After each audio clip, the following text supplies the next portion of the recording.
ਸਤਨਾਮ ਧੰਨ ਵਾਹਿਗੁਰੂ ਸਾਹਿਬ ਜੀ। ਹਸਤੀ ਸਿਰਜਿਉ ਅੰਕਸ ਹੈ, ਅਹਰਨ ਜਿਉ ਸਿਰ ਦੇ। ਮਨ ਤਨ ਆਗੈ ਰਾਖ ਕੈ, ਊਪੀ ਸੇਵ ਕਰੇ। ਇਉ ਗੁਰਮੁਖ ਆਪ ਨਿਵਾਰੀਐ, ਸਭ ਰਾਜ ਸ੍ਰਿਸ਼ਟ ਕਾਲੇ। ਨਾਨਕ ਗੁਰਮੁਖ ਬੂਝੀਐ, ਜਾਂ ਆਪੇ ਨਦਰ ਕਰੇ। ਕਬੀਰ ਡਗਮਗ ਕਿਆ ਕਰੈ, ਕਹਾਂ ਡੁਲਾਵੈ ਜਿਉ। ਸਰਬ ਸੁਖ ਕੋ ਨਾਇਕ, ਰਾਮ ਨਾਮ ਰਸ ਪੀਓ। ਪਰਮ ਸਤਿਕਾਰਯੋਗ ਗੁਰੂ ਰੂਪ ਗੁਰੂ ਪਿਆਰੀ ਸਾਧ ਸੰਗਤ ਜੀਓ, ਬੜੇ ਹੀ ਵਡਭਾਗੀ ਹਾਂ। ਚਵਰ ਛਤਰ ਤਖਤ ਦੇ ਮਾਲਕ, ਹਾਜ਼ਰਾ ਹਜੂਰ ਜਾਹਰਾ ਜਹੂਰ, ਸਰਬ ਕਲਾ ਭਰਪੂਰ। ਲੋਕ ਪਰਲੋਕ ਦੇ ਰਾਖੇ, ਹਲਤ ਪਲਤ ਦੇ ਸਹਾਈ। ਧੰਨ ਧੰਨ ਸ਼੍ਰੀ ਗੁਰੂ ਗ੍ਰੰਥ ਸਾਹਿਬ ਜੀ ਦੀ ਪਾਵਨ ਪਵਿੱਤਰ ਗੋਦ ਅੰਦਰ ਬੈਠਣ ਦਾ ਸੁਭਾਗ ਸਮਾਂ ਪ੍ਰਾਪਤ ਹੋਇਆ ਹੈ।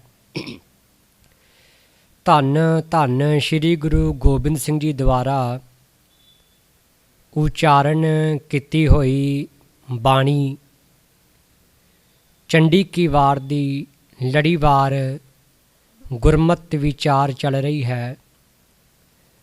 ਹੁਣ ਤੱਕ ਆਪਾਂ 20 ਪੌੜੀਆਂ ਦੀ ਵਿਚਾਰ ਸਾਂਝੀ ਕੀਤੀ ਹੈ। ਆਓ ਅੱਗੇ ਦੀ ਵਿਚਾਰ ਆਰੰਭ ਕਰੀਏ। ਵਿਚਾਰਾਂ ਦੀ ਆਰੰਭਤਾ ਤੋਂ ਪਹਿਲਾਂ ਕਰੋ ਜੀ ਰਸਨਾ ਪਵਿੱਤਰ, ਪਿਆਰ ਸਤਿਕਾਰ ਔਰ ਸ਼ਰਧਾ ਭਾਵਨਾ ਦੇ ਨਾਲ ਆਖੋ ਜੀ ਵਾਹਿਗੁਰੂ ਜੀ ਕਾ ਖਾਲਸਾ, ਵਾਹਿਗੁਰੂ ਜੀ ਕੀ ਫਤਿਹ।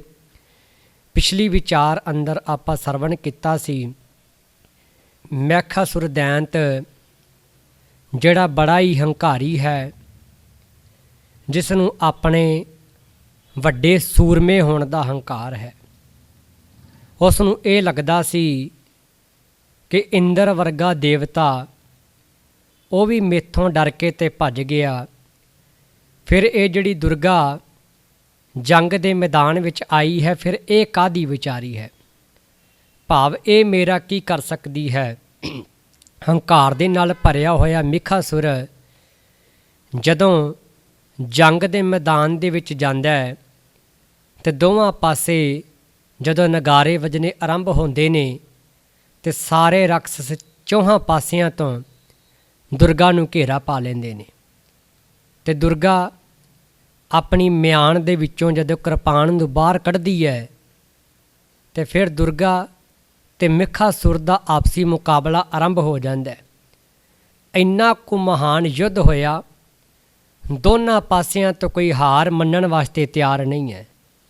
ਆਖਰਕਾਰ ਰੋਹ ਦੇ ਵਿੱਚ ਆ ਕੇ ਦੁਰਗਾ ਨੇ ਇੰਨਾ ਜ਼ੋਰਦਾਰ ਹਮਲਾ ਕੀਤਾ, ਮਿਖਾਸੁਰ ਦੇ ਸਿਰ ਨੂੰ ਚੀਰਦਿਆਂ ਹੋਇਆਂ ਘੋੜੇ ਦੀ ਕਾਠੀ ਦੇ ਵਿੱਚੋਂ ਆਰ ਪਾਰ ਹੋ ਕੇ ਧਰਤੀ 'ਤੇ ਕਿਰਪਾਨ ਵੱਜੀ।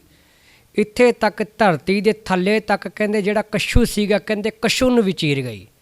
ਤੇ ਚਾਰੇ ਯੁਗਾਂ ਦੇ ਅੰਦਰ ਦੁਰਗਾ ਦੇ ਇਸ ਵਾਰ ਦੀ ਮਹਿਮਾ ਹੋਣ ਲੱਗ ਗਈ।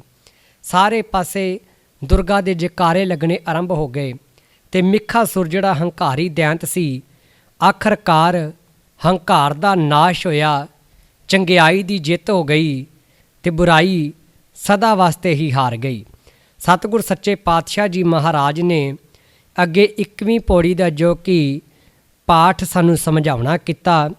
ਸਾਹਿਬ ਜੀ ਕਹਿੰਦੇ, ਹੋਈ ਅਲੋਪ ਭਵਾਨੀ ਦੇਵਾਂ ਨੂੰ ਰਾਜ ਦੇ। ਦੁਰਗਾ ਦੇਵਤਿਆਂ ਨੂੰ ਵਾਪਸ ਰਾਜ ਬਖਸ਼ ਕੇ ਤੇ ਆਪ ਅਲੋਪ ਹੋ ਗਈ, ਕਿਉਂਕਿ ਦੁਰਗਾ ਦੇ ਮਨ ਵਿੱਚ ਰਾਜ ਦੀ ਲਾਲਸਾ ਨਹੀਂ ਸੀ। ਦੁਰਗਾ ਤੇ ਕੇਵਲ ਔਰ ਕੇਵਲ ਦੇਵਤਿਆਂ ਨੂੰ ਉਹਨਾਂ ਦਾ ਰਾਜ ਦੇਣ ਵਾਸਤੇ ਜੰਗ ਦੇ ਮੈਦਾਨ ਵਿੱਚ ਆਈ ਸੀ। ਈਸ਼ਰ ਦੀ ਵਰਦਾਨੀ ਹੋਈ ਜਿਸ ਦਿਨ ਵੀ ਕਹਿੰਦੇ ਸ਼ਿਵ ਜੀ ਦੇ ਵਰਦਾਨ ਦੀ ਘੜੀ ਆਈ। ਦੋ ਭਰਾ ਸਨ, ਸੁੰਭ ਤੇ ਨਿਸੁੰਭ। ਇਹ ਵੀ ਬੜੇ ਵੱਡੇ ਰਾਖਸ਼ ਨੇ। ਇਹਨਾਂ ਨੂੰ ਵੀ ਆਪਣੇ ਆਪ ਦੇ ਉੱਪਰ ਬੜਾ ਮਾਣ ਹੈ। ਇਹ ਵੀ ਰਾਤ ਦਿਨ ਰੱਬ ਦੀ ਭਗਤੀ ਕਰਦੇ ਨੇ। ਇੱਕ ਤੇ ਭਗਤੀ ਉਹ ਹੈ ਜਦੋਂ ਚੰਗਿਆਈ ਦੇ ਵਾਸਤੇ ਭਗਤੀ ਕਰਨੀ, ਪਰ ਬਹੁਤਾਤ ਗਿਣਤੀ ਵਿੱਚ ਜਦੋਂ ਆਪਾਂ ਇਹਨਾਂ ਦਾ ਇਤਿਹਾਸ ਪੜ੍ਹਦੇ ਹਾਂ ਤੇ ਵੱਡੇ ਵੱਡੇ ਰਾਖਸ਼ ਹੋਏ ਨੇ। ਹਰਨਾਕਸ਼ ਵਰਗੇ, ਕੰਸ ਵਰਗੇ, ਹੋਲਕਾ ਵਰਗੇ, ਰਾਵਣ ਵਰਗੇ, ਇਹਨਾਂ ਨੇ ਵੀ ਰੱਬ ਦੇ ਕੋਲੋਂ ਵਰਦਾਨ ਮੰਗਿਆ। ਇਹਨਾਂ ਨੇ ਵੀ ਭਗਤੀ ਕਰਕੇ ਵਰਦਾਨ ਮੰਗਿਆ, ਪਰ ਉਹ ਵਰਦਾਨ ਕਿਸੇ ਦੀ ਚੰਗਿਆਈ ਵਾਸਤੇ ਨਹੀਂ, ਬਲਕਿ ਉਹ ਵਰਦਾਨ ਮੰਗਿਆ ਸਦਾ ਨਾ ਮਰਨ ਵਾਸਤੇ, ਅਮਰ ਹੋਣ ਵਾਸਤੇ ਵਰਦਾਨ ਮੰਗਿਆ। ਉਵੇਂ ਇਹ ਸੁਭ ਤੇ ਨਿਸੁੰਭ ਦੋ ਭਰਾ ਨੇ ਜਿਨ੍ਹਾਂ ਦਾ ਰਾਖਸ਼ਾਂ ਦੇ ਵਿੱਚ ਬੜਾ ਵੱਡਾ ਨਾਮ ਹੈ। ਇਹ ਵੀ ਰੱਬ ਦੀ ਭਗਤੀ ਕਰਦੇ ਨੇ। ਭਗਤੀ ਕਰ ਕਰਕੇ ਆਖਰਕਾਰ ਭਗਵਾਨ ਸ਼ਿਵ ਜੀ ਨੂੰ ਖੁਸ਼ ਕਰ ਲੈਂਦੇ ਨੇ। ਭਗਵਾਨ ਸ਼ਿਵ ਜੀ ਇਹਨਾਂ ਦੀ ਭਗਤੀ ਤੋਂ ਪ੍ਰਸੰਨ ਹੋਏ, ਇਹਨਾਂ ਦੇ ਤਪ ਤੋਂ ਪ੍ਰਸੰਨ ਹੋਏ ਤੇ ਆਖਣ ਲੱਗੇ, ਮੰਗੋ, ਤੁਸੀਂ ਕੀ ਮੰਗਣਾ ਚਾਹੁੰਦੇ ਹੋ। ਮੈਂ ਇੱਥੇ ਟੂਕ ਮਾਤਰ ਇੱਕ ਹੋਰ ਵਿਚਾਰ ਕਰਦੇ ਹਾਂ। ਭਗਤੀ ਦੇ ਅੰਦਰ ਵੀ ਅੰਤਰ ਹੈ।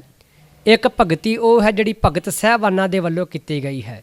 ਜਿਹੜੇ ਸਮੇਂ ਦੇ ਹਾਲਾਤ ਸਨ, ਸਮੇਂ ਦੇ ਹਾਲਾਤਾਂ ਦੇ ਅਨੁਸਾਰ ਜਦੋਂ ਉੱਚ ਸ਼੍ਰੇਣੀਆਂ ਵੱਲੋਂ ਨੀਵੀਆਂ ਸ਼੍ਰੇਣੀਆਂ ਨੂੰ ਦੁਕਾਰਿਆ ਜਾਂਦਾ ਸੀ, ਨੀਵੀਆਂ ਸ਼੍ਰੇਣੀਆਂ ਵਾਲੇ ਲੋਕਾਂ ਨੂੰ ਨੀਚ ਆਖਿਆ ਜਾਂਦਾ ਸੀ, ਜਦੋਂ ਉਹਨਾਂ ਨੂੰ ਪੂਜਾ ਨਹੀਂ ਕਰਨ ਦਿੱਤੀ ਜਾਂਦੀ ਸੀ, ਭਗਤੀ ਨਹੀਂ ਕਰਨ ਦਿੱਤੀ ਜਾਂਦੀ ਸੀ, ਤੇ ਰੱਬ ਦੇ ਪਿਆਰੇ ਰੰਗੇ ਹੋਏ ਭਗਤਾਂ ਨੇ ਰੱਬ ਦੇ ਚਰਨ ਕਮਲਾਂ ਦਾ ਓਟ ਆਸਰਾ ਲੈਂਦੇ ਹੋਏ ਭਗਤੀ ਲਹਿਰ ਦੀ ਆਰੰਭਤਾ ਕੀਤੀ ਤੇ ਡਟ ਕੇ ਫਿਰ ਉਹਨਾਂ ਪਿਆਰਿਆਂ ਨੇ ਸਮੇਂ ਦੇ ਬ੍ਰਾਹਮਣਾਂ ਤੇ ਉੱਚ ਜਾਤੀਆਂ ਦਾ ਵਿਰੋਧ ਵੀ ਕੀਤਾ।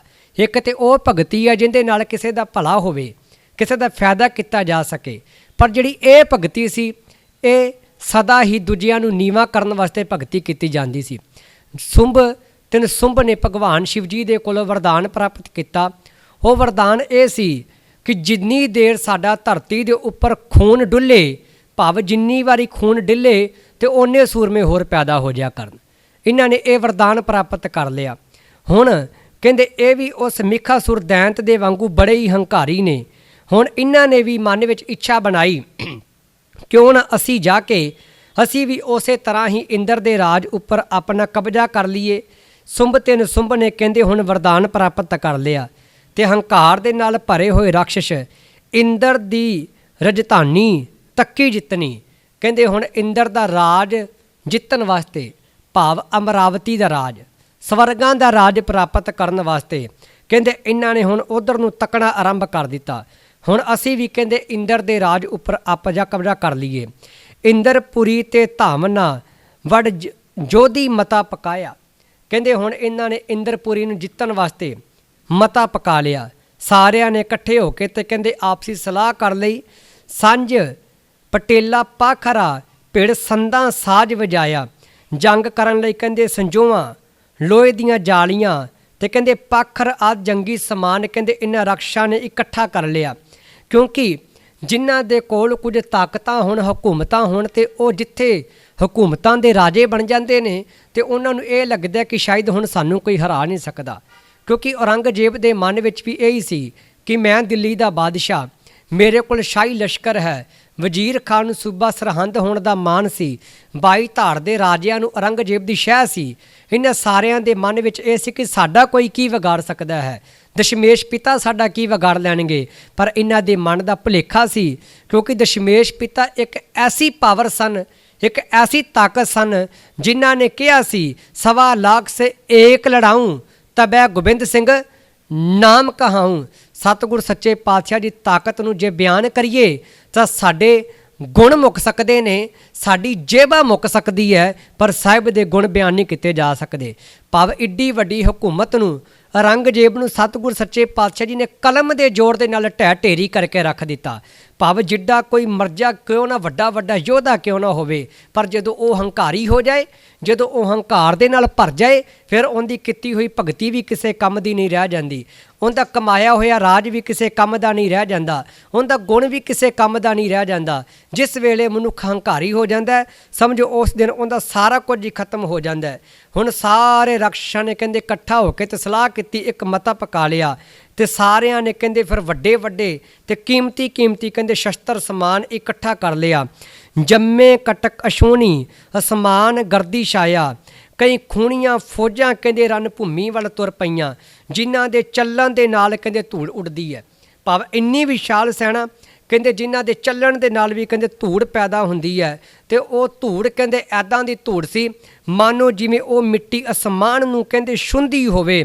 ਰੋਹ ਸੁੰਬਨ ਸੁੰਬ ਸਿਧਾਇਆ, ਬੜੇ ਕ੍ਰੋਧ ਨਾਲ ਭਰੇ ਹੋਏ ਸੁੰਬਦਨ ਸੁੰਬ ਰਾਖਸ਼ਾਂ ਦੀਆਂ ਕਹਿੰਦੇ ਫੌਜਾਂ ਲੈ ਕੇ ਇੰਦਰਪੁਰੀ ਵਾਲੇ ਹੱਲਾ ਕਰਨ ਵਾਸਤੇ ਚੱਲ ਪਏ ਨੇ।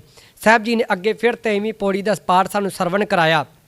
ਸਾਹਿਬ ਜੀ ਆਖਣ ਲੱਗੇ ਅੱਗੇ 23ਵੀਂ ਪੌੜੀ ਵਿੱਚ, ਪੌੜੀ ਸੁੰਬਨ ਸੁੰਬ ਅਲਾਇਆ ਵੱਡ ਜੋਧੀ ਸੰਗਰਵਾਏ, ਕਹਿੰਦੇ ਸੁੰਬ ਤੇ ਸੁੰਬ ਨੇ ਸਭ ਸਿਆਣਾਂ ਨੂੰ ਚੱਲਣ ਦਾ ਹੁਕਮ ਦਿੱਤਾ। ਉਸ ਸਮੇਂ ਕਹਿੰਦੇ ਸੂਰਮਿਆਂ ਨੇ ਫਿਰ ਜੰਗੀ ਕਹਿੰਦੇ ਮਾਰੂ ਵਾਜੇ ਵਜਾਉਣੇ ਆਰੰਭ ਕਰ ਦਿੱਤੇ। ਹੁਣ ਵਾਜੇ ਵਜਣੇ ਆਰੰਭ ਹੋ ਗਏ, ਸੈਨਾ ਚੱਲਣੀ ਆਰੰਭ ਹੋ ਗਈ। ਸੁੰਬ ਤੇ ਸੁੰਬ ਉਹਨਾਂ ਦੀ ਅਗਵਾਈ ਕਰਨ ਵਾਸਤੇ ਅੱਗੇ ਅੱਗੇ ਤੁਰ ਪੈਂਦੇ ਨੇ। ਇੱਕ ਵਿਸ਼ਾਲ ਗਿਣਤੀ ਦੇ ਵਿੱਚ ਬੜੀ ਵੱਡੀ ਸੈਨਾ ਹੈ, ਵੱਡੇ ਵੱਡੇ ਰੱਥ ਨੇ, ਬਲਦ ਗੱਡੀਆਂ ਨੇ, ਹਾਥੀ ਨੇ, ਵੱਡੇ ਵੱਡੇ ਔਰ ਮਹਿੰਗੇ ਮਹਿੰਗੇ ਕੀਮਤੀ ਸ਼ਸਤਰ ਨੇ, ਮਹਾਨ ਮਹਾਨ ਜਰਨੈਲ ਇਹਨਾਂ ਦੇ ਖੱਬੇ ਤੇ ਸੱਜੇ ਤੁਰਦੇ ਨੇ।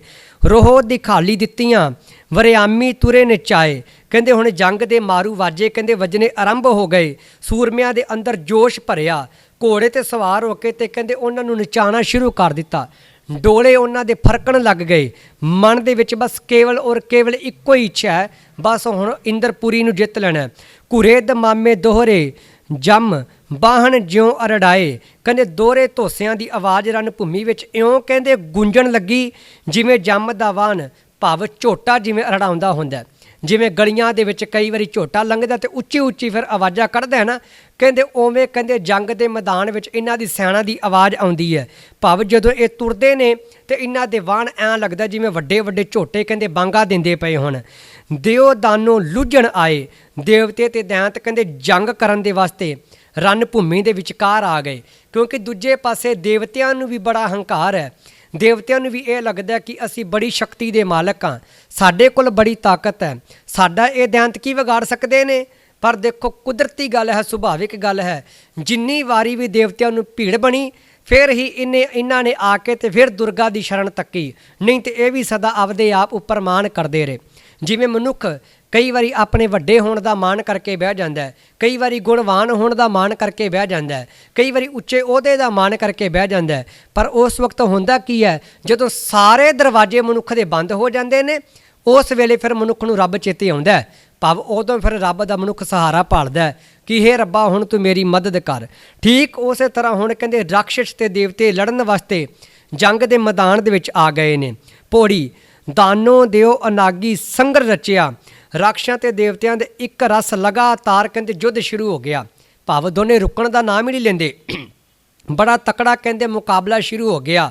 ਫੁੱਲ ਖਿੜੇ ਜਨ ਬਾਗੀ ਬਾਣੇ ਯੋਧਿਆਂ, ਦੋਵਾਂ ਪਾਸਿਆਂ ਦੇ ਸੂਰਮਿਆਂ ਨੇ ਕਹਿੰਦੇ ਬੜੇ ਸੋਹਣੇ ਸੋਹਣੇ ਕੱਪੜੇ ਪਾਏ ਹੋਏ ਨੇ, ਰੰਗ ਬਰੰਗੀਆਂ ਦੋਨਾਂ ਦੀਆਂ ਵਰਦੀਆਂ ਪਾਈਆਂ ਹੋਈਆਂ ਨੇ, ਤੇ ਕਹਿੰਦੇ ਉਹਨਾਂ ਦਾ ਪਹਿਰਾਵਾ ਵੇਖਣ ਵਿੱਚ ਐਦਾਂ ਲੱਗਦਾ ਸੀ ਜਿਵੇਂ ਕੋਈ ਬੜਾ ਸੋਹਣਾ ਬਾਗ ਹੋਵੇ ਤੇ ਬਾਗ ਦੇ ਅੰਦਰ ਬੜੇ ਸੋਹਣੇ ਫੁੱਲ ਉੱਗੇ ਹੋਣ, ਬੜੇ ਸੋਹਣੇ ਫੁੱਲ ਹੋਣ। ਕਿਉਂਕਿ ਦਸ਼ਮੇਸ਼ ਪਿਤਾ ਜੀ ਨੇ ਜਦੋਂ ਸਾਨੂੰ ਬਾਣਾ ਬਖਸ਼ਿਆ ਨਾ, ਇੱਥੇ ਮੈਂ ਇੱਕ ਟੂਕ ਮਾਤਰ ਵਿਚਾਰ ਕਰਦੇ ਹਾਂ ਠੀਕ ਹੈ ਰੰਗ ਕੋਈ ਵੀ ਮਰਜ਼ੀ ਪਾ ਲਵੋ, ਗੱਲ ਰੰਗ ਦੀ ਨਹੀਂ ਹੈ, ਪਰ ਗੱਲ ਇੱਥੇ ਇਹ ਡਿਪੈਂਡ ਕਰਦੀ ਹੈ ਕਿ ਅਸੀਂ ਰੰਗ ਪਾਇਆ ਕਿੱਦਾਂ ਦਾ। ਭਾਵ ਸਾਡੇ ਸਰੀਰ ਦੇ ਉੱਪਰ ਭੜਕੀਲਾ ਰੰਗ ਨਹੀਂ ਹੋਣਾ ਚਾਹੀਦਾ। ਵੈਸੇ ਤਾਂ ਖਾਲਸੇ ਦੇ 4 ਰੰਗ ਹੀ ਮੰਨੇ ਜਾਂਦੇ ਨੇ, ਪੀਲਾ, ਕੇਸਰੀ, ਚਿੱਟਾ ਤੇ ਨੀਲਾ। ਚਲੋ ਕੋਈ ਗੱਲ ਨਹੀਂ, ਰੰਗ ਅਸੀਂ ਕੋਈ ਵੀ ਧਾਰਨ ਕਰ ਸਕਦੇ ਹਾਂ, ਕੋਈ ਵੀ ਰੰਗ ਪਾਇਆ ਜਾ ਸਕਦਾ ਹੈ, ਕਿਉਂਕਿ ਸਤਿਗੁਰੂ ਜੀ ਕਹਿੰਦੇ ਨੇ ਕਮਰ ਬੰਦ ਸੰਤੋਖ ਕਾ ਧਨ ਜੋਬਨ ਤੇਰਾ ਨਾਮ, ਕਹਿੰਦੇ ਐਦਾਂ ਦੇ ਰੰਗ ਪਾਏ ਹੋਣ। क्योंकि साहिब जी ने रंग पाण तो मना नहीं की, पर रंग ਉਹੀ ਸੋਹਣੇ ਲੱਗਦੇ ਨੇ ਜਿਹੜੇ ਤਨ ਦੇ ਉੱਪਰ ਪਾਏ ਹੋਏ ਜਚਣ, ਭਾਵ ਭੜਕੀਲੇ ਰੰਗ ਨਾ ਹੋਣ, ਜਿਨ੍ਹਾਂ ਨੂੰ ਪਾ ਕੇ ਸਾਡੇ ਮਨ ਵਿੱਚ ਵੀ ਵਕਾਰ ਪੈਦਾ ਹੋਵੇ ਤੇ ਜਿਨ੍ਹਾਂ ਨੂੰ ਪਾ ਕੇ ਸਾਹਮਣੇ ਵਾਲੇ ਦੇ ਮਨ ਵਿੱਚ ਵੀ ਵਕਾਰ ਪੈਦਾ ਹੋਵੇ। ਹੁਣ ਇੱਥੇ ਕਹਿੰਦੇ ਜਦੋਂ ਦੋਨਾਂ ਪਾਸਾਂ ਤੋਂ ਫੌਜਾਂ ਨੇ ਕਹਿੰਦੇ ਰੰਗ ਬਰੰਗੇ ਵਸਤਰ ਪਾਏ ਹੋਏ ਨੇ, ਆਪਦੀਆਂ ਵਰਦੀਆਂ ਪਾਈਆਂ ਹੋਈਆਂ ਨੇ, ਤੇ ਵੇਖਣ ਵਿੱਚ ਐਦਾਂ ਲੱਗਦਾ ਸੀ ਜਿਵੇਂ ਕੋਈ ਬੜਾ ਵੱਡਾ ਬਾਗ ਹੋਵੇ ਤੇ ਬਾਗ ਦੇ ਅੰਦਰ ਬੜੇ ਸੋਹਣੇ ਰੰਗ ਬਰੰਗੇ ਕਹਿੰਦੇ ਫੁੱਲ ਉੱਗੇ ਹੋਣ। ਪੁੱਤਾਂ ਇੱਲਾਂ ਕਾਗੀ ਗੋਸ਼ਤ ਭਖਿਆ। ਦੇਖੋ ਕੋਈ ਜਿੰਨਾ ਮਰਜ਼ੀ ਵੱਡਾ ਕਿਉਂ ਨਾ ਹੋਵੇ, ਜਿਹਨੇ ਜਿੰਨਾ ਮਰਜ਼ੀ ਵੱਡਾ ਵਰਦਾਨ ਕਿਉਂ ਨਾ ਪੈਦਾ ਕੀਤਾ ਹੋਵੇ, ਪਰ ਇੱਕ ਗੱਲ ਸੱਚੀ ਹੈ, ਜਿਸ ਵੇਲੇ ਮਨੁੱਖ ਹੰਕਾਰ ਦੇ ਵਿੱਚ ਭਰ ਜਾਂਦਾ ਹੈ, ਜਿਹੜੇ ਵੇਲੇ ਮਨੁੱਖ ਨੂੰ ਪਰਮਾਤਮਾ ਭੁੱਲ ਜਾਂਦਾ ਨਾ, ਉਸ ਦਿਨ ਫਿਰ ਉਹਦੀ ਲੋਥ ਵੀ ਧਰਤੀ 'ਤੇ ਰੁਲਦੀ ਰਹਿ ਜਾਂਦੀ ਹੈ, ਭਾਵ ਉਹਦੀ ਲੋਥ ਨੂੰ ਸਾਂਭਣ ਵਾਲਾ ਵੀ ਕੋਈ ਨਹੀਂ ਰਹਿ ਜਾਂਦਾ। ਠੀਕ ਉਸੇ ਤਰ੍ਹਾਂ ਭੂਤਾਂ ਇੱਲਾਂ ਕਾਂਗੀ ਗੋਸ਼ਤ ਭਖਿਆ। ਕਹਿੰਦੇ ਹੁਣ ਰਾਖਸ਼ ਜਦੋਂ ਜੰਗ ਦੇ ਮੈਦਾਨ ਵਿੱਚ ਮਰਦੇ ਪਏ ਨੇ, ਸਰੀਰ ਇਹਨਾਂ ਦੇ ਡਿੱਗੀ ਜਾਂਦੇ ਨੇ, ਭੂਤ ਇੱਲ ਤੇ ਕਾਵਾਂ ਨੇ ਕਹਿੰਦੇ ਮਰੇ ਹੋਏ ਸੂਰਮਿਆਂ ਦਾ ਕਹਿੰਦੇ ਮਾਸ ਖਾਧਾ, ਭਾਵ ਉਹ ਸੂਰਮਿਆਂ ਨੂੰ ਧਰਤੀ ਨੇ ਵੀ ਆਪਣੇ ਵਿੱਚ ਪਨਾਹ ਨਾ ਦਿੱਤੀ, ਉਹਨਾਂ ਨੇ ਵੀ ਆਪਣੇ ਵਿੱਚ ਥਾਂ ਨਾ ਦਿੱਤੀ। ਕਿਉਂਕਿ ਕਈ ਵਾਰੀ ਮੈਂ ਆਪ ਜੀ ਨਾਲ ਸਾਂਝ ਪਾਈ ਹੈ ਭਾਈ ਗੁਰਦਾਸ ਜੀ ਦੇ ਸਲੋਕ ਦੀ, ਮਾफ़ ਕਰਨਾ ਭਾਈ ਗੁਰਦਾਸ ਜੀ ਦੀ ਪੌੜੀ ਦੀ।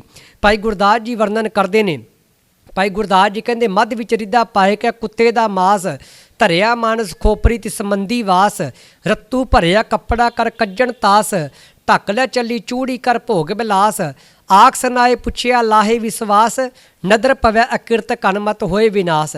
ਕਹਿੰਦੇ ਕੋਈ ਨੀਚ ਕਰਮਾਂ ਵਾਲੀ ਔਰਤ ਸ਼ਰਾਬ ਦੇ ਵਿੱਚ ਕੁੱਤੇ ਦੇ ਮਾਸ ਨੂੰ ਰਿੰਨ ਲੈਂਦੀ ਹੈ, ਫਿਰ ਮਨੁੱਖੀ ਖੋਪੜੀ ਦੇ ਵਿੱਚ ਉਸ ਮਾਸ ਨੂੰ ਪਰੋ ਕੇ ਤੇ ਖੂਨ ਦੇ ਨਾਲ ਭਰੇ ਹੋਏ ਰੱਥ ਪੱਥੇ ਕੱਪੜੇ ਦੇ ਨਾਲ ਉਸ ਮਾਸ ਨੂੰ ਢੱਕ ਕੇ ਲੈ ਜਾਂਦੀ ਹੈ।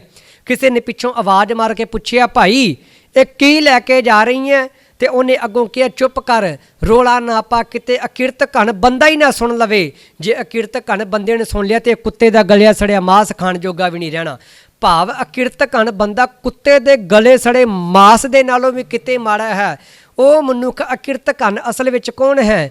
ਜਿਹੜਾ ਸਾਹਿਬ ਦੀ ਬਾਣੀ ਪੜ੍ਹੀ ਵੀ ਜਾਵੇ, ਨਾਮ ਜਪੀ ਵੀ ਜਾਵੇ, ਸੇਵਾ ਕਰੀ ਵੀ ਜਾਵੇ, ਪਰ ਆਪਣੇ ਹੰਕਾਰ ਦੇ ਵਿੱਚ ਵੱਡਾ ਹੋਣ ਦਾ ਮਾਣ ਵੀ ਚੱਕੀ ਰੱਖੇ, ਤੇ ਨਾਲ ਇਹ ਵੀ ਆਖੀ ਜਾਵੇ ਕਿਹੜਾ ਪਰਮਾਤਮਾ, ਮੈਂ ਕਿਸੇ ਪਰਮਾਤਮਾ ਨੂੰ ਨਹੀਂ ਮੰਨਦਾ, ਸਭ ਕੁਝ ਮੈਂ ਕਰਨ ਵਾਲਾ ਹਾਂ। ਜਿਹੜਾ ਰੱਬ ਨੂੰ ਮੰਨਣ ਤੋਂ ਹੀ ਮੁਨਕਰ ਹੋ ਜਾਵੇ ਉਹ ਅਕਿਰਤ ਘਣ ਬੰਦਾ ਹੈ।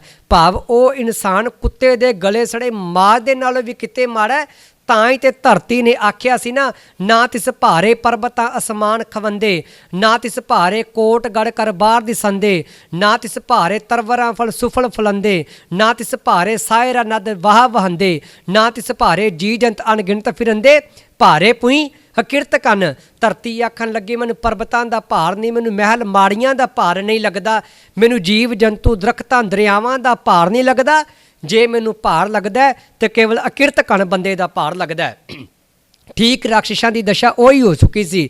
ਜਿਹੜੇ ਰਾਖਸ਼ ਸਨ ਇਹ ਪਹਿਲੇ ਤੇ ਭਗਤੀ ਕਰਦੇ ਰਹੇ, ਕਿੰਨਾ ਸਮਾਂ ਯਤਨ ਕਰਦੇ ਰਹੇ, ਝੁਕਦੇ ਰਹੇ, ਵਾਰ-ਵਾਰ ਪ੍ਰਯਾਸ ਕਰਦੇ ਰਹੇ, ਪਰ ਜਿਹੜੇ ਵੇਲੇ ਇਹਨਾਂ ਦੀ ਭਗਤੀ ਸਫਲ ਹੋ ਗਈ, ਵਰ ਮੰਗਿਆ ਤੇ ਸਦਾ ਵਾਸਤੇ ਵਰ ਜਿਹੜਾ ਮੰਗਿਆ ਉਹਨੇ ਇਹਨਾਂ ਨੂੰ ਹੰਕਾਰੀ ਬਣਾ ਕੇ ਰੱਖ ਦਿੱਤਾ।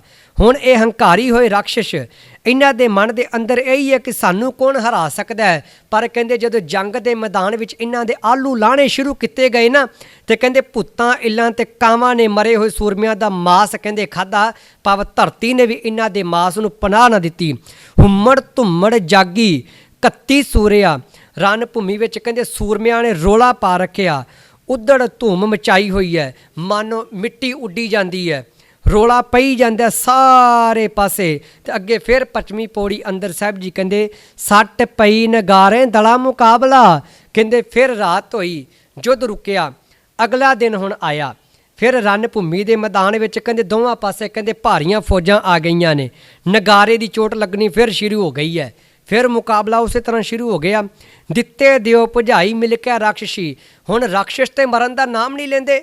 ਜਦੋਂ ਧਰਤੀ ਦੇ ਉੱਪਰ ਖੂਨ ਡੁੱਲਿਆ ਕਰੇ ਹੋਰ ਰਾਖਸ਼ ਪੈਦਾ ਹੋ ਜਾ ਕਰਨ, ਫਿਰ ਖੂਨ ਡੁੱਲਿਆ ਕਰੇ ਹੋਰ ਰਾਖਸ਼ ਪੈਦਾ ਹੋ ਜਾ ਕਰਨ। ਦੇਖੋ ਖੂਨ ਡੁੱਲਣ ਦੇ ਵਿੱਚ ਬੜਾ ਫਰਕ ਹੁੰਦਾ ਹੈ। ਇੱਕ ਖੂਨ ਉਹ ਹੈ ਜਦੋਂ ਕਿਸੇ ਸੂਰਬੀਰ ਦਾ ਖੂਨ ਡੁੱਲਦਾ ਹੈ, ਕਹਿਣੀ ਕਰਨੀ ਨਾਮ ਭਗਤੀ ਵਾਲੇ ਦਾ ਖੂਨ ਡੁੱਲਦਾ ਹੈ, ਤੇ ਉੱਥੇ ਵੀ ਸ਼ਹੀਦ ਪੈਦਾ ਹੁੰਦੇ ਨੇ। ਉਹ ਸ਼ਹੀਦ ਕਿਹੜੇ ਨੇ? ਜਿਹੜੇ ਹੱਕ ਦੇ ਲਈ ਲੜਦੇ ਨੇ, ਦੂਜਿਆਂ ਨੂੰ ਹੱਕ ਦਿਵਾਉਣ ਦੇ ਲਈ ਲੜਦੇ ਨੇ। ਜਿਹੜੇ ਸੱਚ ਦੇ ਲਈ ਲੜਦੇ ਨੇ, ਇੱਕ ਤੇ ਉਹ ਸ਼ਹੀਦ ਹੁੰਦੇ ਨੇ ਤੇ ਇੱਕ ਉਹ ਸ਼ਹੀਦ ਵੀ ਹੁੰਦੇ ਨੇ ਜਿਹੜੇ ਰਾਜ ਸਿੰਘਾਸਨ ਪ੍ਰਾਪਤ ਕਰਨ ਵਾਸਤੇ ਲੜਦੇ ਨੇ। ਇਸ ਕਰਕੇ ਖੂਨ ਡੁੱਲਣ ਦੇ ਵਿੱਚ ਬੜਾ ਅੰਤਰ ਹੈ। ਖੂਨ ਗੁਰੂ ਅਰਜਨ ਸਾਹਿਬ ਜੀ ਮਹਾਰਾਜ ਦਾ ਵੀ ਡੁੱਲਿਆ, ਗੁਰੂ ਅਰਜਨ ਸਾਹਿਬ ਜੀ ਮਹਾਰਾਜ ਦਾ ਡੁੱਲਿਆ ਹੋਇਆ ਖੂਨ, ਕਿਨਕਾ ਡੁੱਲਿਆ ਹੋਇਆ, ਉਹਨੇ ਵੀ ਅਨੇਕਾਂ ਸ਼ਹੀਦਾਂ ਨੂੰ ਜਨਮ ਦਿੱਤਾ। ਤੇ ਖੂਨ ਇਹਨਾਂ ਰਾਖਸ਼ਾਂ ਦਾ ਵੀ ਡੁੱਲਿਆ, ਪਰ ਇਹਨਾਂ ਰਾਖਸ਼ਾਂ ਦੇ ਖੂਨ ਦੇ ਵਿੱਚੋਂ ਬੂ ਆਉਂਦੀ ਹੈ, ਝੂਠ ਦੀ ਬੂ ਆਉਂਦੀ ਹੈ, ਗੰਦ ਦੀ ਬੂ ਆਉਂਦੀ ਹੈ, ਹੰਕਾਰ ਦੀ ਬੂ ਆਉਂਦੀ ਹੈ। ਬਸ ਇਹ ਹੀ ਅੰਤਰ ਹੈ। ਇੱਕ ਪਾਸੇ ਤੇ ਕਿਹਾ ਜਾਂਦਾ ਮੰਨੂ ਤੇਰੀ ਦਾਤਰੀ, ਅਸੀਂ ਮੰਨੂ ਦੇ ਸੋਏ, ਮੰਨੂ ਜਿਉਂ ਜਿਉਂ ਸਾਨੂੰ ਵੱਢਦਾ ਅਸੀਂ ਦੂਣ ਸਵਾਏ ਹੋਏ। ਮੰਨੂ ਤੇਰੀ ਦਾਤਰੀ ਸਾਨੂੰ ਵੱਢ ਨਹੀਂ ਸਕਦੀ, ਅਸੀਂ 2 ਤੋਂ 4, 4 ਤੋਂ 8 ਹੋਣ ਦੀ ਤਾਕਤ ਰੱਖਦੇ ਹਾਂ, ਭਾਵ ਤੂੰ ਸਾਨੂੰ ਮੁਕਾ ਨਹੀਂ ਸਕਦਾ। ਤੇ ਦੂਜੇ ਪਾਸੇ ਇਹੋ ਜਿਹੇ ਰਾਖਸ਼ ਨੇ ਜਿਨ੍ਹਾਂ ਦੇ ਅੰਦਰ ਹੰਕਾਰ ਹੈ ਕਿ ਅਸੀਂ ਵਰ ਪ੍ਰਾਪਤ ਕੀਤਾ ਹੋਇਆ, ਅਸੀਂ ਆਪਣੇ ਹੰਕਾਰ ਵਿੱਚ ਜੋ ਮਰਜ਼ੀ ਕਰੀਏ, ਸਾਨੂੰ ਕੋਈ ਹਰਾ ਨਹੀਂ ਸਕਦਾ। ਦਿੱਤੇ ਦਿਓ ਭੁਜਾਈ ਮਿਲ ਕੇ ਰਾਖਸ਼ੀ, ਕਹਿੰਦੇ ਰਾਖਸ਼ੀ ਇਕੱਠੇ ਹੋ ਗਏ, ਮਰਨ ਦਾ ਨਾਮ ਨਹੀਂ ਲੈਂਦੇ। ਆਖਰਕਾਰ ਇਹਨਾਂ ਨੇ ਸਾਰੇ ਦੇਵਤਿਆਂ ਨੂੰ ਕਹਿੰਦੇ ਭਜਾ ਦਿੱਤਾ। ਸਾਰੇ ਦੇਵਤੇ ਕਹਿੰਦੇ ਹੁਣ ਭੱਜ ਗਏ। ਲੋਕੀ ਤੇ ਹੀ ਫਰਾਈ ਦੋਹੀ ਆਪਣੀ, ਤੇ ਰਾਖਸ਼ਾਂ ਨੇ ਕਹਿੰਦੇ ਦੋਵਾਂ ਲੋਕਾਂ ਦੇ ਵਿੱਚ, ਲੋਕ ਵਿੱਚ ਤੇ ਪਰਲੋਕ ਵਿੱਚ ਆਪਣਾ ਨਾਮ ਕਰ ਲਿਆ। ਭਾਵ ਸਾਰੇ ਪਾਸੇ ਆਪਣਾ ਇਹਨਾਂ ਨੇ ਰਾਜ ਕਾਇਮ ਕਰ ਲਿਆ। ਲੋਕ ਇਹਨਾਂ ਤੋਂ ਡਰਨ ਲੱਗ ਗਏ। ਦੁਰਗਾ ਦੀ ਸਾਮਤ ਕਾਈ ਦੇਵਾਂ ਡਰਦਿਆਂ।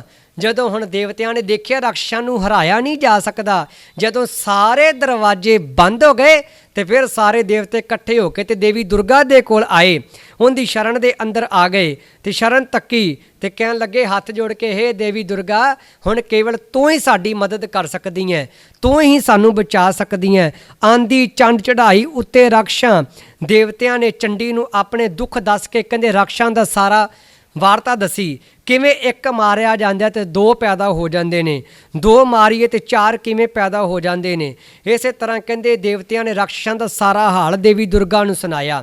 ਹੁਣ ਜਦੋਂ ਦੇਵੀ ਦੁਰਗਾ ਰਾਖਸ਼ ਦਾ ਹਾਲ ਸੁਣਦੀ ਹੈ, ਪੌੜੀ ਆਈ ਫਿਰ ਭਵਾਨੀ ਖਬਰੀ ਪਾਈਆਂ, ਕਹਿੰਦੇ ਭਵਾਨੀ ਨੇ ਆਉਣ ਦੀ ਖਬਰ ਰਾਖਸ਼ਾਂ ਨੂੰ ਮਿਲ ਗਈ। ਪਤਾ ਚੱਲ ਗਿਆ ਕਿ ਹੁਣ ਫਿਰ ਦੁਰਗਾ ਆ ਰਹੀ ਹੈ। ਦੁਰਗਾ ਉਹ ਦੇਵੀ ਹੈ ਜਿਹਨੇ ਮਿਖਾਸੁਰ ਵਰਗੇ ਵੱਡੇ ਦੈਂਤ ਦਾ ਨਾਸ਼ ਕਰਕੇ ਰੱਖ ਦਿੱਤਾ ਸੀਗਾ। ਦੇਵੀ ਦੇਵਤਿਆਂ ਦੀ ਸਹਾਇਤਾ ਲਈ ਰਣ ਭੂਮੀ ਵਿੱਚ ਕਹਿੰਦੇ ਹੁਣ ਆਉਣ ਲੱਗੀ ਹੈ। ਸਾਰੇ ਪਾਸੇ ਕਹਿੰਦੇ ਹਾਹਾਕਾਰ ਮਚ ਗਈ ਹੈ, ਸਾਰੇ ਪਾਸੇ ਹਾਲ ਦਵਾਈ ਮਚ ਗਈ ਹੈ।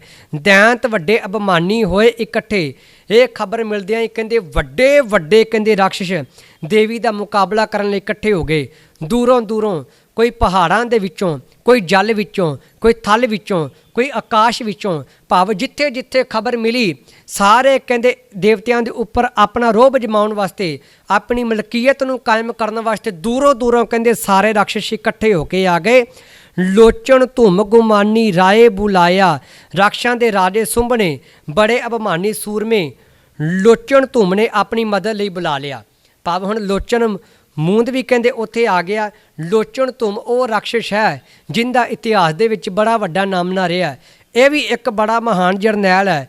ਕਹਿੰਦੇ ਸੁੰਭ ਨੇ ਆਪਣੀ ਸਹਾਇਤਾ ਵਾਸਤੇ ਹੁਣ ਇਹਨੂੰ ਵੀ ਕਹਿੰਦੇ ਨਾਲ ਬੁਲਾ ਲਿਆ। ਜੱਗ ਵਿੱਚ ਵੱਡਾ ਦਾਨੋ ਆਪ ਕਹਾਇਆ, ਜੋ ਆਪਣੇ ਆਪ ਨੂੰ ਸੰਸਾਰ ਵਿੱਚ ਬੜਾ ਵੱਡਾ, ਬੜਾ ਬਲੀ ਕਹਿੰਦੇ ਸੂਰਮਾ ਕਹਾਉਣ ਵਾਲਾ ਹੈ। ਸੱਟ ਪਈ ਖਰਚਾਮੀ ਦੁਰਗਾ ਲਿਆਵਣੀ, ਤੇ ਕਹਿੰਦੇ ਸਾਰੇ ਰਾਖਸ਼ ਇਕੱਠੇ ਹੋ ਗਏ ਤੇ ਕਹਿਣ ਲੱਗੇ ਮਤਾ ਪਕਾ ਕੇ ਕਿ ਆਪਾਂ ਹੁਣ ਦੁਰਗਾ ਨੂੰ ਜੰਗ ਦੇ ਮੈਦਾਨ ਵਿੱਚ ਮਾਰ ਦੇਣਾ, ਇਕੱਠੇ ਹੋ ਕੇ ਆਪਾਂ ਦੁਰਗਾ ਨੂੰ ਬੰਨ੍ਹ ਲੈਣਾ। ਕਹਿੰਦੇ ਸਾਰਿਆਂ ਨੇ ਹੁਣ ਦੁਰਗਾ ਦੇ ਉੱਪਰ ਚੜ੍ਹਾਈ ਕਰ ਦਿੱਤੀ। ਹੁਣ ਜਿਵੇਂ ਹੀ ਕਹਿੰਦੇ ਦੁਰਗਾ ਦੇ ਉੱਪਰ ਚੜ੍ਹਾਈ ਕੀਤੀ, ਪੌੜੀ ਕੜਕ ਉੱਠੀ ਰਣਚੰਡੀ ਫੌਜਾਂ ਦੇਖ ਕੇ। ਜਦੋਂ ਹੁਣ ਜੰਗ ਦੇ ਮੈਦਾਨ ਦੇ ਵਿੱਚ ਇੱਕ ਪਾਸੇ ਦੁਰਗਾ ਆਈ, ਦੂਜੇ ਪਾਸੇ ਕਹਿੰਦੇ ਇਹ ਜਦੋਂ ਰਾਖਸ਼ ਆਏ, ਕਹਿੰਦੇ ਜੰਗ ਦੇ ਮੈਦਾਨ ਰਾਖਸ਼ਾਂ ਦੀਆਂ ਫੌਜਾਂ ਵੇਖ ਕੇ ਤੇ ਕਹਿੰਦੇ ਦੁਰਗਾ ਕਹਿੰਦੇ ਬਿਜਲੀ ਦੇ ਵਾਂਗੂ ਕੜਕੀ। ਭਾਵ ਇੰਨਾ ਕੁ ਕਹਿੰਦੇ ਦੁਰਗਾ ਦੇ ਅੰਦਰ ਜੋਸ਼ ਆ ਗਿਆ। ਧੂਮ ਮਿਆਨੋਂ ਖੰਡਾ ਹੋਈ ਸਾਹਮਣੇ, ਤੇ ਫਿਰ ਆਪਣੀ ਮਿਆਨ ਦੇ ਵਿੱਚੋਂ 2 ਧਾਰੀ ਕਹਿੰਦੇ ਖੰਡਾ ਕੱਢ ਲਿਆ। ਖੰਡਾ ਕੱਢ ਕੇ ਤੇ ਕਹਿੰਦੇ ਫਿਰ ਰਾਖਸ਼ਾਂ ਦੇ ਜਦੋਂ ਸਾਹਮਣੇ ਹੋ ਗਈ ਤੇ ਕਹਿੰਦੇ ਦੋਨਾਂ ਵਿੱਚ ਬੜਾ ਭਾਰੀ ਕਹਿੰਦੇ ਮੁਕਾਬਲਾ ਹੋਣਾ ਆਰੰਭ ਹੋ ਗਿਆ। ਸਭੇ ਵੀਰ ਸੰਘਾਰੇ ਧੁੰਮਰ ਨੈਣ ਦੇ, ਧੁੰਮਰ ਨੈਣ ਦੇ ਜਿੰਨੇ ਵੀ ਯੋਧੇ ਸਨ ਕਹਿੰਦੇ ਸਾਰੇ ਮਾਰ ਦਿੱਤੇ। ਧੁੰਮਰ ਨੈਣ ਵੀ ਇੱਕ ਬੜਾ ਵੱਡਾ ਰਾਖਸ਼, ਬੜਾ ਵੱਡਾ ਜਰਨੈਲ ਹੋਇਆ। ਕਹਿੰਦੇ ਸਾਰਿਆਂ ਨੂੰ ਕਹਿੰਦੇ ਦੁਰਗਾ ਨੇ ਮਾਰ ਮੁਕਾਇਆ। ਜਣ ਲੈ ਕੱਟੇ ਆਰੇ ਦਰਖਤ ਵਾਢੀਆਂ, ਜਿਵੇਂ ਕਹਿੰਦੇ ਮਾਨੋ ਕੋਈ ਤਰਖਾਣ ਦਰਖਤਾਂ ਨੂੰ ਵੱਢਦਾ ਹੈ ਨਾ, ਜਿਵੇਂ ਦਰਖਤ ਵੱਢੇ ਜਾਂਦੇ ਨੇ, ਦੁਰਗਾ ਨੇ ਕਹਿੰਦੇ ਰਾਖਸ਼ਾਂ ਨੂੰ ਕਹਿੰਦੇ ਇਉਂ ਐਸੇ ਤਰ੍ਹਾਂ ਕਹਿੰਦੇ ਵੱਢਿਆ, ਕਹਿੰਦੇ ਕੱਲੇ ਕੱਲੇ ਰਾਖਸ਼ ਨੂੰ ਕਹਿੰਦੇ ਵੱਢਣਾ ਆਰੰਭ ਕਰ ਦਿੱਤਾ, ਚੰਗੀ ਤਰ੍ਹਾਂ ਭਾਵ ਰਾਖਸ਼ਾਂ ਨੂੰ ਮਾਰਿਆ। ਇਸ ਪੌੜੀਆਂ ਦੇ ਅੰਦਰ ਸਾਹਿਬ ਜੀ ਨੇ ਸਾਨੂੰ ਇਹ ਹੀ ਸਮਝਾਉਣਾ ਕੀਤਾ ਕਿ ਭਗਤੀ ਕਰਨੀ ਹੈ, ਪਰ ਭਗਤੀ ਕਾਹਦੇ ਵਾਸਤੇ ਕਰਨੀ ਹੈ? ਕੁਝ ਚੰਗਾ ਜੀਵਨ ਵਿੱਚ ਪਾਉਣ ਵਾਸਤੇ, ਜੀਵਨ ਨੂੰ ਸਵਾਰਨ ਵਾਸਤੇ ਅਸੀਂ ਭਗਤੀ ਕਰਨੀ ਹੈ। ਭਗਤੀ ਰਾਖਸ਼ਾਂ ਨੇ ਕੀਤੀ, ਪਰ ਕਾਹਦੇ ਵਾਸਤੇ? ਲੋਕਾਂ ਨੂੰ ਦੁੱਖ ਦੇਣ ਵਾਸਤੇ, ਆਪਣਾ ਰਾਜ ਕਾਇਮ ਕਰਨ ਵਾਸਤੇ। ਆਪਣੇ ਹੰਕਾਰ ਦੇ ਵਿੱਚ ਭਰੇ ਹੋਏ ਨੇ ਰਾਖਸ਼। ਸਤਿਗੁਰੂ ਜੀ ਨੇ ਫਰਮਾਇਆ, ਇਹ ਮਨੁੱਖਾ ਭਗਤੀ ਕਰ, ਪਰ ਰਾਜ ਦੇ ਲਾਲਚ ਵਾਸਤੇ ਨਹੀਂ, ਭਗਤੀ ਕਰ ਆਪਣੇ ਜੀਵਨ ਨੂੰ ਸੁਧਾਰਨ ਵਾਸਤੇ। ਗੁਰਦੁਆਰਾ ਸਿੰਘ ਸਭਾ ਮਾਈ ਆਨੰਦ ਕੌਰ ਜੀ ਦੀ ਸਮੂਹ ਸੰਗਤ, ਗੁਰਦੁਆਰਾ ਪ੍ਰਬੰਧਕ ਕਮੇਟੀ ਦਾ ਤਹਿ ਦਿਲ ਤੋਂ ਧੰਨਵਾਦ। ਪ੍ਰਧਾਨ ਜੀ ਸਰਦਾਰ ਜਸਵਿੰਦਰ ਸਿੰਘ ਜੀ ਜੱਸਲ, ਉਹਨਾਂ ਦੇ ਵੀ ਤਹਿ ਦਿਲ ਤੋਂ ਧੰਨਵਾਦ। ਖਾਲਸਾ ਚੈਨਲ ਜੀ ਟੀਵੀ ਦਾ ਸਮੂਹ ਦਿਲੋਂ ਧੰਨਵਾਦ ਕੀਤਾ ਜਾਂਦਾ ਹੈ, ਜਿਨ੍ਹਾਂ ਨੇ ਸੰਜੋਗ ਸਦਕਾ ਇਹ ਸਾਰਾ ਉਪਰਾਲਾ ਉਲੀਕਿਆ ਗਿਆ ਹੈ। ਖਾਲਸਾ ਜੀ ਟੀਵੀ ਤੇ ਗੁਰਦੁਆਰਾ ਪ੍ਰਬੰਧਕ ਕਮੇਟੀ ਨੇ ਇਹ ਫੈਸਲਾ ਕੀਤਾ ਕਿ ਦਸ਼ਮੇਸ਼ ਪਿਤਾ ਧੰਨ ਧੰਨ ਸਾਹਿਬ ਸ੍ਰੀ ਗੁਰੂ ਗੋਬਿੰਦ ਸਿੰਘ ਜੀ ਮਹਾਰਾਜ ਜੀ, ਜਿਨ੍ਹਾਂ ਦੀਆਂ ਬਾਣੀਆਂ ਦੇ ਉੱਪਰ ਕੁਝ ਕੁ ਅਖੌਤੀ ਵਿਦਵਾਨਾਂ ਦੇ ਵੱਲੋਂ ਕਿੰਤੂ ਪਰੰਤੂ ਕੀਤਾ ਜਾਂਦਾ ਹੈ।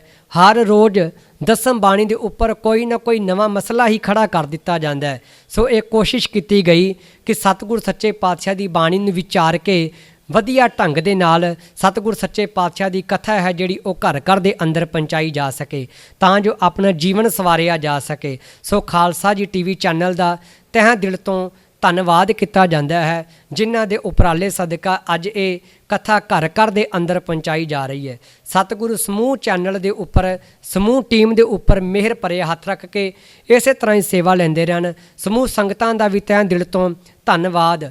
ਤੇ ਵਿਦਵਾਨਾਂ ਨੂੰ ਵੀ ਬੇਨਤੀ ਹੈ, ਕਿਰਪਾ ਕਰਕੇ ਕਿੰਤੂ ਪਰੰਤੂ ਕਰਨ ਦੀ ਬਜਾਏ ਆਪਣੀ ਹਉਮੈ, ਆਪਣੀ ਹੰਕਾਰ, ਆਪਣੀ ਜਿੱਦ ਨੂੰ ਛੱਡ ਕੇ ਸਾਹਿਬਾਂ ਦੀ ਬਾਣੀ ਨੂੰ ਵਿਚਾਰ ਕੇ ਤੇ ਆਪਣੇ ਜੀਵਨ ਦੇ ਅੰਦਰ ਧਾਰਨ ਕਰਕੇ ਤੇ ਉੱਚਾ ਸੁੱਚਾ ਜੀਵਨ ਬਤੀਤ ਕਰੀਏ। ਲੋਕ ਸੁਖੀਏ ਪਰਲੋਕ ਸੁਹੇਲੇ, ਨਾਨਕ ਹਰ ਪ੍ਰਭ ਆਪੇ ਮੇਲੇ। ਵਾਹਿਗੁਰੂ ਜੀ ਕਾ ਖਾਲਸਾ, ਵਾਹਿਗੁਰੂ ਜੀ ਕੀ ਫਤਿਹ।